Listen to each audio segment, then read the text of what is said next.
বাংলাদেশ বনাম শ্রীলঙ্কার মধ্যকার সিরিজ জমে উঠল আরেকবার। ঠিক ওয়ানডের মতো একই চিত্রের পুনরাবৃত্তি ঘটল। সিরিজের প্রথম ওয়ানডেতে জিতেছিল শ্রীলঙ্কা, তারপর দ্বিতীয় ম্যাচে সিরিজে ফিরে হচ্ছে বাংলাদেশ। ঠিক একই চিত্র দেখা গেল এই ম্যাচেও। টি-20তে প্রথম ম্যাচে বাংলাদেশকে পাত্তাই দেয়নি শ্রীলঙ্কা, এবং দ্বিতীয় ম্যাচে ঘটেছে তার উল্টো চিত্র। দ্বিতীয় ম্যাচে বাংলাদেশ পাত্তা দেয়নি শ্রীলঙ্কাকে।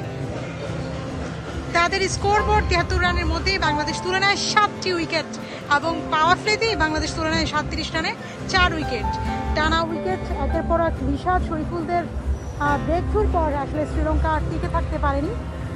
শ্রীলঙ্কান দল হেরে যাচ্ছে, এবং দলের নিশ্চিত হার দেখে আসলে শ্রীলঙ্কান ভক্তরাও বেরিয়ে যাচ্ছে মাঠ থেকে।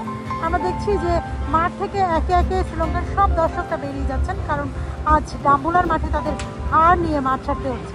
সিরিজের প্রথম টি-20তে যেভাবে শ্রীলঙ্কা জিতেছিল, তাতে নিশ্চিতভাবে হয়তো সিরিজও জিতবে, এটাই হয়তো ভেবে এসেছিলেন ডাম্বুলার দর্শকরা।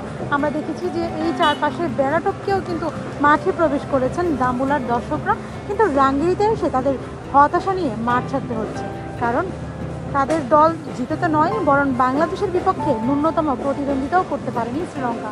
ফলে হার সঙ্গী হচ্ছে শ্রীলঙ্কার।